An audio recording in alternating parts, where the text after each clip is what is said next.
Cocoknya kalau calon itu menambah suaranya dan bekerja sama nanti kalau menang, itu saja. Yang tergantung Anies saja yang mana yang menurut pandangan dia dan seluruh partai-partai yang mana yang cocok.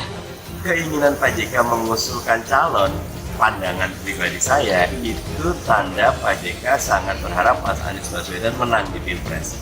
Jadi buat saya usulan Pak JK layak untuk dipertimbangkan. Seperti juga usulan dari partai-partai yang lain, dan hasilnya usulan Mas Anies musyawarah bersama partai pengusung insya Allah dapat cawapres terbaik.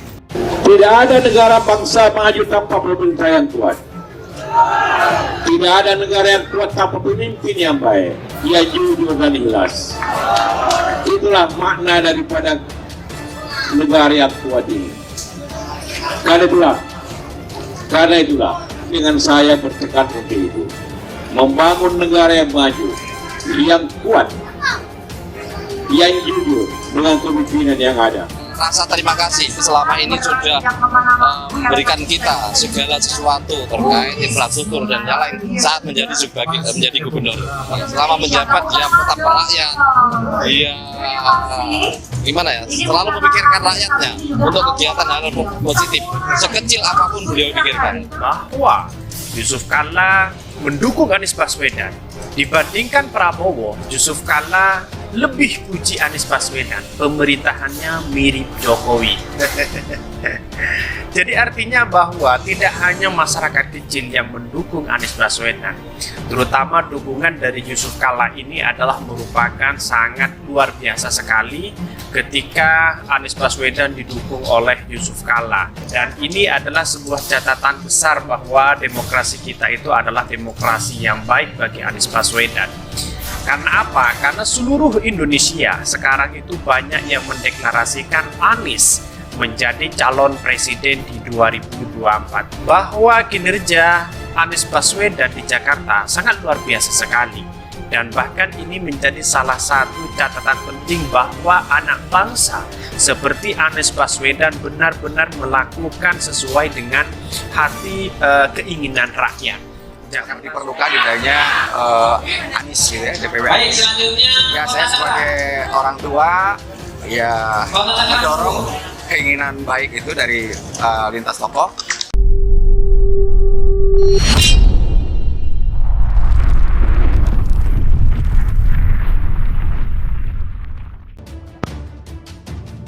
Ketika para kingmaker turun gunung untuk Anies Baswedan.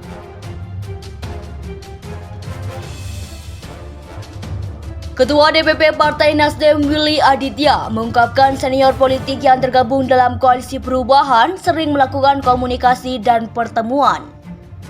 Komunikasi itu semakin intens usai deklarasi Partai Nasdem terhadap mantan Gubernur DKI Jakarta, Anies Baswedan sebagai calon presiden capres pada 3 Oktober 2022.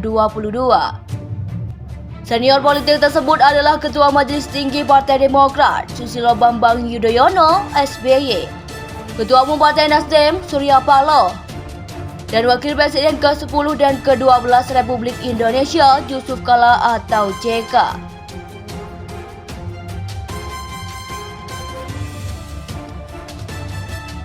Intensitas komunikasi para kingmaker atau istilah bagi orang-orang yang memiliki pengaruh besar dalam sukesi seorang pemimpin ini beragam.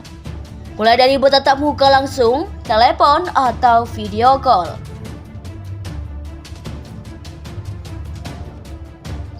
Kalau ketemu sering telepon-teleponan, kan sekarang sudah ada video call.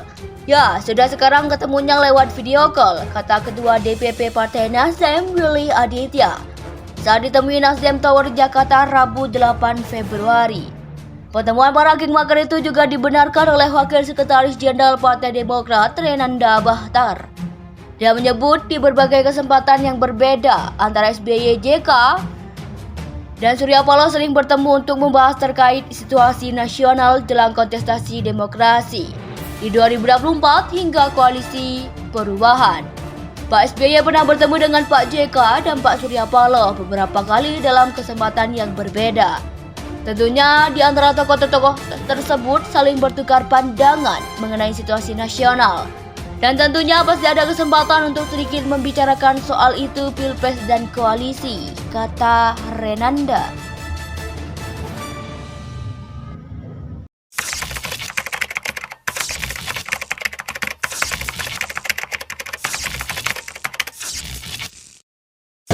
Lintas tokoh sehingga hari ini dilaksanakanlah deklarasi Anies Baswedan menjadi calon presiden dan sekaligus presiden. Jakarta sudah luar biasa, infrastruktur luar biasa, pembangunannya juga luar biasa, dan karya-karya Anies Baswedan diakui nasional bahkan internasional.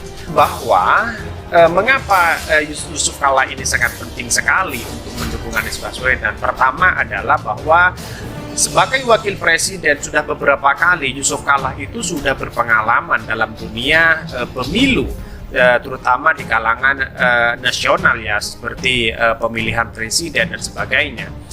Pak Yusuf Kalla sudah tahu siapa yang akan menang, siapa yang mendukung atau didukung bagi orang-orang yang di luar kekuasaan, di luar pemerintah.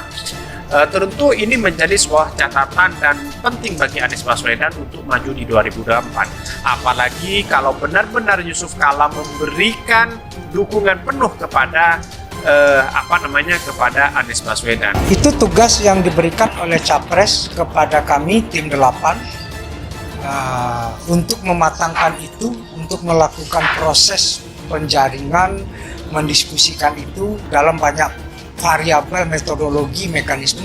Satu, tentu sebangun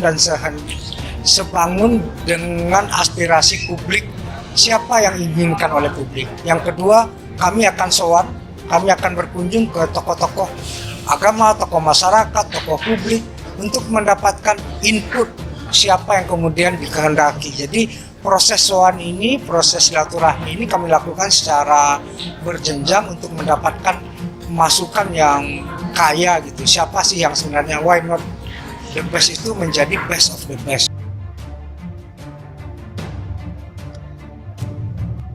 Intensitas komunikasi para kingmaker atau istilah bagi orang-orang yang memiliki pengaruh besar dalam sukesi seorang pemimpin ini beragam.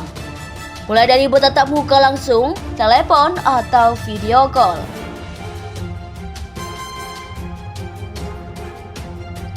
Kalau ketemu sering telepon-teleponan, kan sekarang sudah ada video call. Ya, sudah sekarang ketemunya lewat video call, kata Ketua DPP Partai Nasdem Willy Aditya saat ditemui Nasdem Tower Jakarta Rabu 8 Februari. Pertemuan para kingmaker itu juga dibenarkan oleh Wakil Sekretaris Jenderal Partai Demokrat Renanda Bahtar. Dia menyebut di berbagai kesempatan yang berbeda antara SBY, JK, dan Surya Paloh sering bertemu untuk membahas terkait situasi nasional dalam kontestasi demokrasi di 2024 hingga koalisi perubahan. Pak SBY pernah bertemu dengan Pak JK dan Pak Surya Paloh beberapa kali dalam kesempatan yang berbeda. Tentunya di antara tokoh-tokoh tersebut saling bertukar pandangan mengenai situasi nasional. Dan tentunya pasti ada kesempatan untuk sedikit membicarakan soal itu Pilpres dan koalisi, kata Renanda.